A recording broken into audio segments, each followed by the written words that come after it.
I'll bet when you take your canoe out on the lake, you prefer your canoe to be floating. Floating lovely, lovely along this lovely waterway. But you're not Bushman Bob, are you? When I take a canoe out on the water, I prefer to sink it. Excuse me? Oh yes, sink that canoe. Observe. Ah, lovely. Lovely, lovely. Take that canoe and sink it. Oh yeah. Send her down to the bottom. Send her down to the bottom, my son. And then you're gonna have a lovely time retrieving that canoe. Oh yes, I'm going to send it to the bottom. 50 feet to the bottom of the lake. And then I will take said scuba tanks, scuba gear. I will scuba my way down to that canoe. Then I will retrieve it. I will rise with that canoe. I will bring it to the surface. Oh yes, this is an exercise, and I will succeed. Thank you. Thank you very much. Sink, you little bastard. Sink to the bottom in the depths of the sea, and I'll retrieve you in time, my darling little canoe-y. Quack.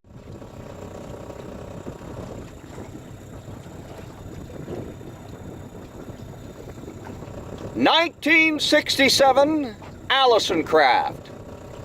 This is a race boat. This is a 1967 Allison craft. It's a race boat from the past. I'll bet when you take a race boat out, if you have the opportunity, you'd like the steering to work. Such as this. Well, no matter what you do with this steering, it doesn't work. Therefore, one has to be innovative, and I've applied innovation. Innovation is the key. Innovation will get me driving this boat. Observe. IPX. Oh, plumbing. See this? Observe. Stick this on the end of your tiller.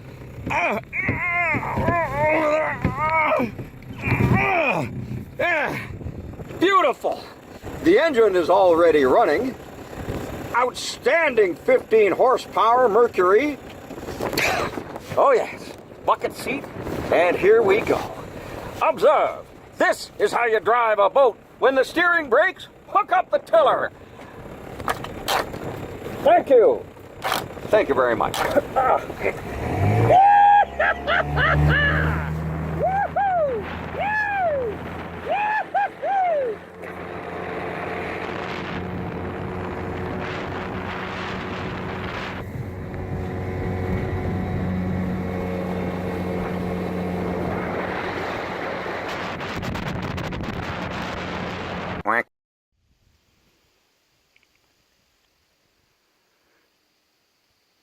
Well now, what do we have here?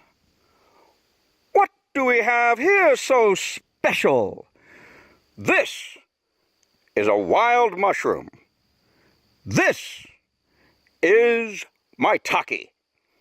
Maitake, otherwise known as hen of the woods. A lovely little morsel provided by Mother Nature. I'll bet when you go shopping for mushrooms, you go to the grocery store and you go find some mushrooms wrapped in plastic sitting on the shelf. Yawn. Boring. When I go shopping for mushrooms, I go to the wilderness. When you live in the wilderness, you must forage. You must forage through the bush to find your food. You must hunt. You must dig. You must find beautiful specimens such as this lovely hen of the woods. Oh, yes. And there's more. Oh, did I mention? Chicken of the woods. Oh, yes. We have chickens and hens. Chicken and hen grow in the garden, don't they? Well, they also grow in the garden of Mother Nature to feed us human beings. Lovely. Throw it on the fire, throw a little garlic, and you have a wonderful meal. Food for 5. Absolutely fantastic. Oh, oh, you beautiful, lovely, wild mushroom. Fabulous! Fabulous! Thank you. Thank you very much. Quack.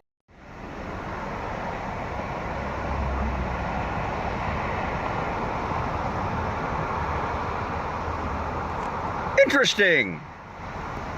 Very interesting. A flag on a stick.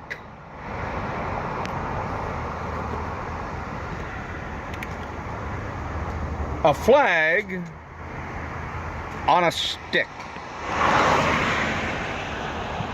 What the heck is going on with that?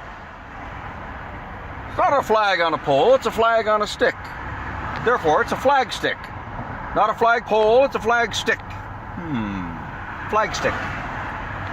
This could be the beginning of something. Yes, out here in the traffic. I'm stopped dead, observing. Observing the flag on the stick. Caught my eye, I'm rather intrigued. Fascinating. Who would have put that flag on that stick? One must ask themselves, what is that flag doing on that stick? What does it represent? Does it mean that he lives in the sticks and he's proud to be a Canadian? Perhaps I'll start driving. Perhaps it's a newly landed immigrant in this fabulous country of Canada. Oh, fabulous country of Canada indeed. Yes, I'm going to put my Canadian flag on a stick. He used to have it around his neck, perhaps, and now he's put it on a stick. Why would you put a flag on a stick? You can't raise it. You can't lower it. It's stuck. It's stuck on the stick. Flag on a stick. But still, could be the beginning of a new trend. Soon, you will perhaps see many flags on many sticks throughout this country. The flag on the stick, this could be the beginning of flag on a stick. Thank you. Thank you very much.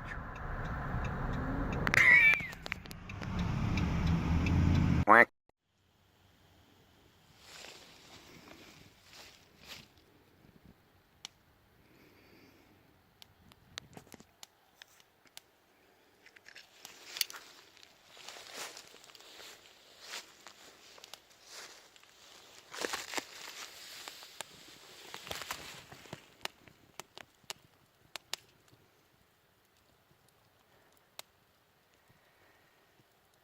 Thanksgiving. The annual Thanksgiving fire. I come here once a year. I come here once a year at 5 a.m. and I light the fire, the annual fire, in the old hunt camp wood stove. An abandoned hunt camp in the middle of the flippin' wilderness. A place we call Stumpy Bay. This is the old wood stove. That is the old ice box where they would drag a block of ice through this wilderness to come hunt for deer, moose, bear. Yes. And I honor the old gentlemen who used to come here, who used to come here and feast on their winnings, on their prize, on their venison, perhaps. I come here this morning with the trusty 12 gauge. Why? To fetch myself duck for the Thanksgiving table. But before, I honor the old boys in the old abandoned hunt camp, and I light the fire, the annual Thanksgiving fire. Ah, yes. And have the annual coffee. Hunt camp coffee. Nothing quite like it. And nothing quite like lighting the fire from the days gone by in the old wood stove. Observe, this is the railing from their bed.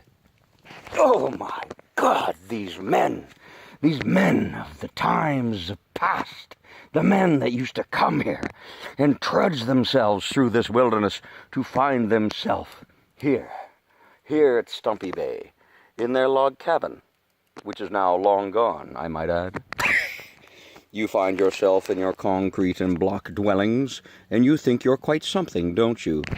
I'll tell you what's quite something. The men who came here, chopped the wood, built the building, and spent their time here living life at its best.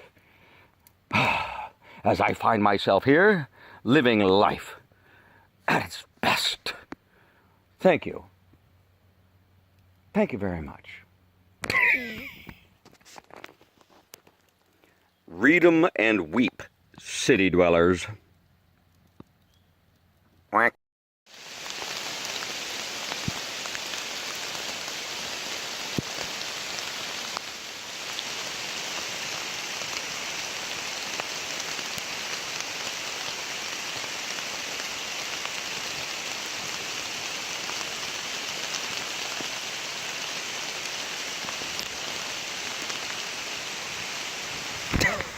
That's right. It's raining. I'm out here trying to enjoy myself, hunting for ducks down there at that pond. And the sky's just opened up. Oh yeah. So here I find myself in a monsoon flipping downpour. Oh, beautiful. Absolutely fabulous. If I'm not careful, I could find myself at risk. Oh yes, one catches a chill out here in this rain and one might find themselves hypothermic. Hypothermic.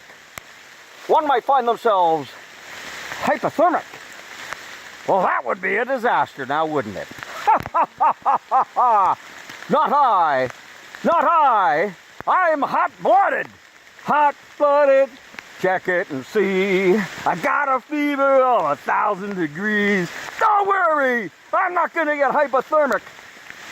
Stroud. Everything's under control. I love it. Take me to the moss. Take me to the ducks. Take me to my quarry. I care not. I care not what the weather might be. This is good weather for duck hunting. Thank you. Thank you very much.